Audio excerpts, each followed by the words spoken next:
لقد كان لكم في رسول الله أسوة حسنة لمن كان يرجو الله واليوم الآخر. صدق اللہ. میرے محترم دوستو، اللہ رب العزت نے اس دنیا میں ہمیں بیچ کر تنہا نہیں چھوڑا، ابس نہیں چھوڑا. رہنمائی کے لیے ایک عظیم انسان کو مبعوث فرمایا، ایک عظیم ہستی کو مبعوث فرمایا، یہ کہہ کر کہ میرے بندو،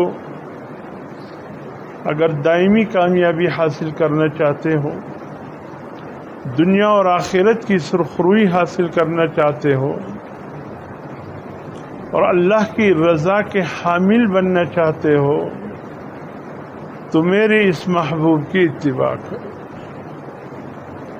یہ تمہارے عمر بھر کے امام ہے، پیدائش سے موت تک کے تمہارے امام ہے، زندگی کے ایک ایک لمحے، ایک ایک مرحلے کے تمہارے امام ہے. تمہاری عبادت کی لائن ہو، تمہارے عقائد کا لائن ہو، تمہاری معاشرت کا لائن ہو، تمہارے معاملات کا لائن ہو، اخلاق کا لائن ہو، ان سب میں تمہاری رہنمائی کرنے والے صرف اور صرف جناب محمد الرسول اللہ صلی اللہ علیہ وسلم کی ذات ہے. اگر کسی اور طرف نکلو گے، کسی اور طرف جاؤ گے، کڑے میں گر جاؤ. اللہ رب العزت فرماتے ہیں قرآن حکیم کے ایک مقام پہ، وَكُنْتُمْ عَلَى شَفَا حُفْرَةٍ مِّنَ النَّارِ فَأَنْقَذَكُم مِّنْهَا. سبحان اللہ، کیا محبت کے الفاظ ہے اپنی بندوں سے. اللہ کو جو پیار ہے، جو محبت ہے، اس کو کوئی گن نہیں سکتا، اس کو کوئی شمار میں نہیں لا سکتا. اللہ رب العزت فرماتے ہیں کہ جب میرا حبیب، میرا محبوب، میرا عظیم بندہ اور رسول جب تک اس دنیا میں نہیں آیا تھا، اس وقت تمہاری حالت ایسی تھی کہ تم ایک گہرے غار دوزخ کے آگ کے قریب پہنچ گئے تھے، اور قریب تک کہ تم سب کے سب اس میں گر جاتے. وَكُنْتُمْ عَلَى شَفَا حُفْرَةٍ مِّنَ النَّارِ، اور تم تھے ایک بہت بڑے غار کے کنارے. وہ غار تھا آگ کا، اس کے کنارے تقریباً تم سب انسانوں پہنچ چکے تھے. اللہ نے فَأَنْقَذَكُم مِّنْهَا، تمہیں بچایا کس کے ذریعے؟ جناب محمد الرسول اللہ صلی اللہ علیہ وسلم کے ذریعے. انہوں نے آ کر ہمیں اس گہرے عمیق غار سے بچایا، اور ایک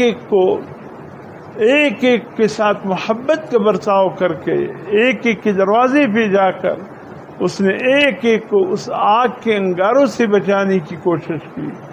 حضور صلی اللہ علیہ وسلم فرماتے ہیں میرا مثال ایسا ہے جیسے اللہ نے قرآن میں ذکر فرمایا، مثلہم کمثل الذی استوقد نارا.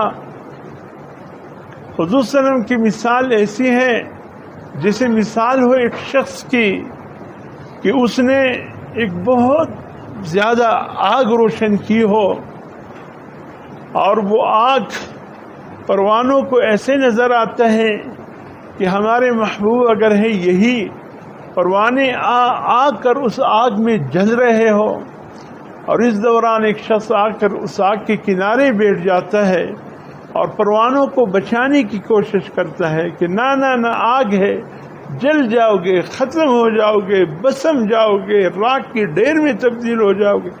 حضور صلی اللہ علیہ وسلم نے فرمایا بہت سو کو تو میں نے بچا لیا، بہت سے پھر بھی اس آگ میں گر گئے.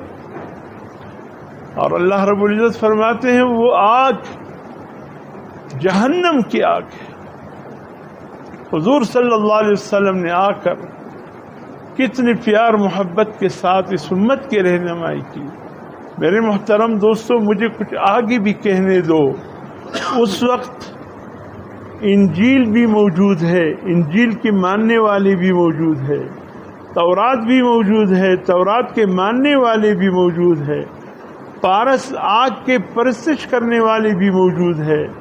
بدھ مت جس کے اتباع کرنے والے، جس کو اپنا خدا ماننے والے، جاپان، تبت، کوریا، شمالی جنوبی، یہ سب بدھ مت والے ہیں. باقی انڈیا، سری لنکا، یہ خطہ تو بت پرست ہے، وہ بدھ مت والے ہیں. ان میں ہلکا سا فرق ہے. اس دن کسی نے کہا، ایک عجیب بات بتائی، کہا کہ اس ٹائم یا اس ہفتے یا ان دنوں میں پوری دنیا میں اگر کوئی ملک ہے ٹاپ پر تو وہ جاپان ہے.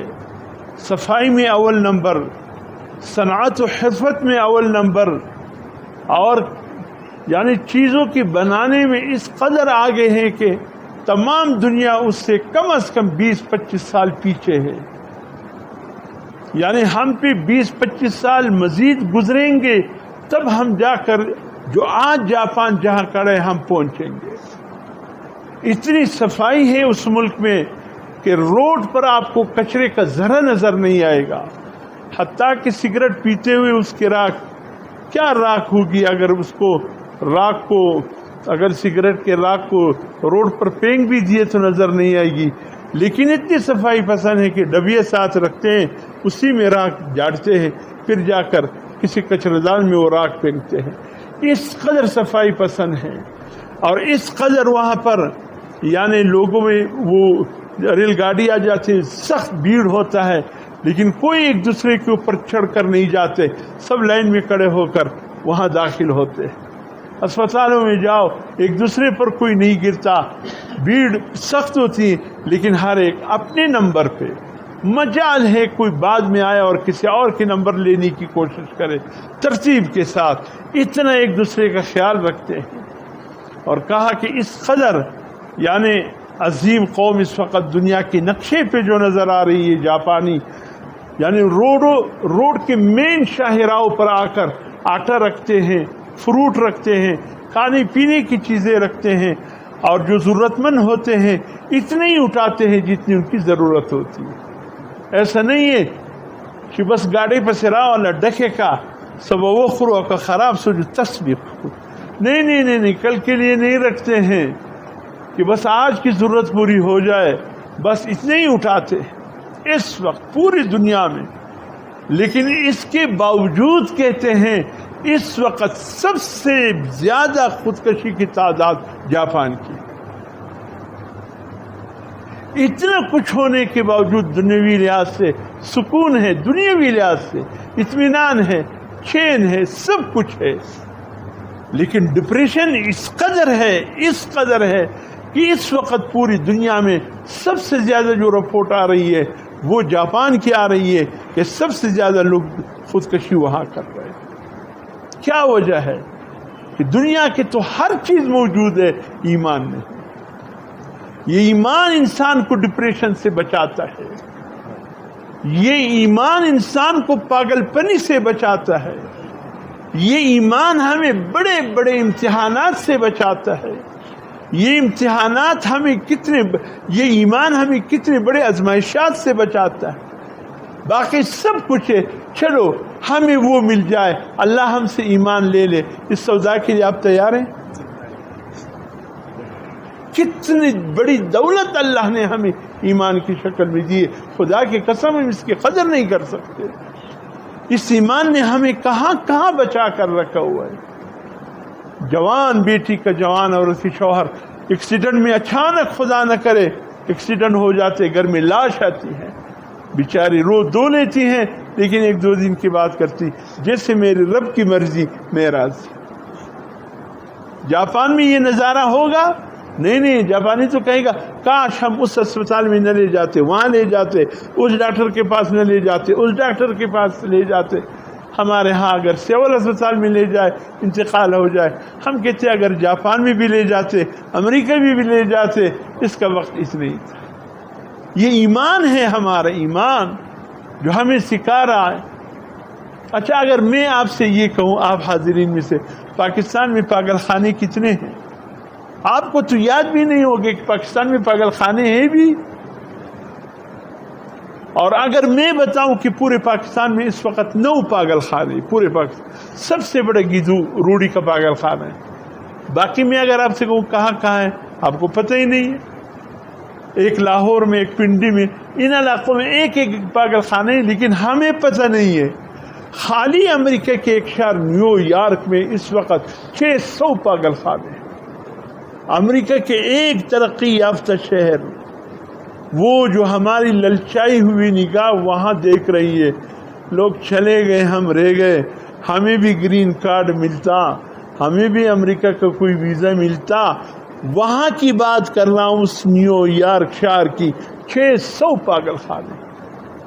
تھوڑا سا نقصان ہو گیا کاروبار میں, اگر میں یہ کاروبار نہ کرتا وہ کرتا شاید نقصان سے بچ جاتا, پاگل ہو. پیسہ وہاں لگایا, وہاں نقصان ہو, وہاں نہ لگاتا یہاں لگاتا شاید بچ جاتا, پاگل ہو.